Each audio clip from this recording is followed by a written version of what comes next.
கிருஷ்ணகிரி மாவட்டம் ஒசூர் நீதிமன்றம் வளாகம் எதிரே பொதுமக்கள் மத்தியில் நடு ரோட்டில் இளைஞர் ஒருவர் வழக்கறிஞரை சரமாரியாக அரிவாளால் வெட்டிய சம்பவம் அதிர்ச்சியை ஏற்படுத்தியுள்ளது. கூடுதல் விவரங்களை செய்தியாளர் பிரபு வழங்கியிருக்கலாம். பிரபு, வணக்கம். விவரங்களை பதிவு பண்ணலாம். பாலாஜி, வணக்கம். அதாவது கிருஷ்ணகிரி மாவட்டம் ஓசூர் ஏரி திருப்பகுதியைச் சேர்ந்தவர் வழக்கறிஞர் கண்ணன். இவர் பாத்தீங்கன்னா இன்னைக்கு ஓசூரில் இருக்கக்கூடிய அந்த ஒருங்கிணைந்த நீதிமன்ற வளாகத்துல நீதிமன்றத்தில் தன்னுடைய பணிகளை முடித்துவிட்டு அந்த நீதிமன்ற வளாகத்திற்கு வெளியில் வந்திருந்தார்.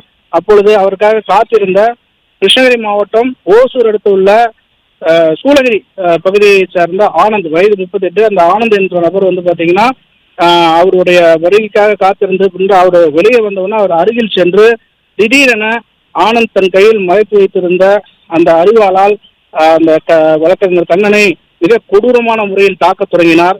இதில் சரிந்து இரத்த வெள்ளத்தில் விழுந்த கண்ணனை தொடர்ந்து அவர் இரத்த வெள்ளத்தில் உயிருக்கு போராடிய போதும் அந்த கொலையாளி ஆனந்த் வந்து அவரை மீண்டும் மீண்டும் முகம் உள்ளிட்ட பல்வேறு பகுதிகளில் வெட்டினார். இதனால் அந்த பகுதியில் பெரும் பரபரப்பும் பதற்றமும் ஏற்பட்டது.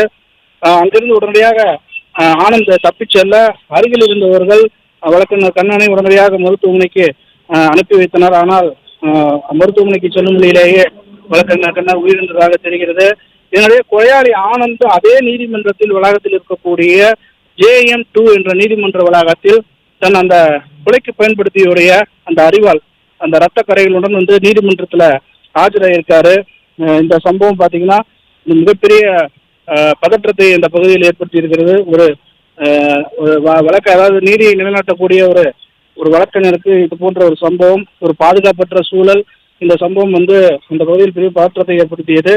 அதாவது அந்த வழக்கறிஞர் வந்து கண்ணனுக்கும் இந்த கொலையாளி ஆனந்திற்கும் தனிப்பட்ட முறையில் முன்விரோதம் இருந்ததாக கூறப்படுகிறது. அதனாலேயே இந்த கொலை சம்பவமானது நடைபெற்றதாகவும் ஒரு பக்கத்தில் தெரிகிறது. இதனிடையே இந்த சம்பவத்திற்கு கடும் எதிர்ப்பை தெரிவித்த அந்த ஒசூர் வழக்கறிஞர்கள் உடனடியாக தனது நீதிமன்ற வளாகத்தை விட்டு வெளியே வந்து சாலையில் நின்று கொலையாளிக்கு எதிராகவும் வழக்கறிஞர்களுக்கு பாதுகாப்பு வழங்க வேண்டும், இது போன்ற சம்பவங்கள் எதிர்காலத்தில் நடக்கக்கூடாது என தொடர்ந்து அரசுக்கு எதிராக கோஷங்களை அவர்கள் வெளிப்படுத்தினர். தொடர்ந்து சாலை மறியலிலும் ஈடுபட முயற்சித்தனர்.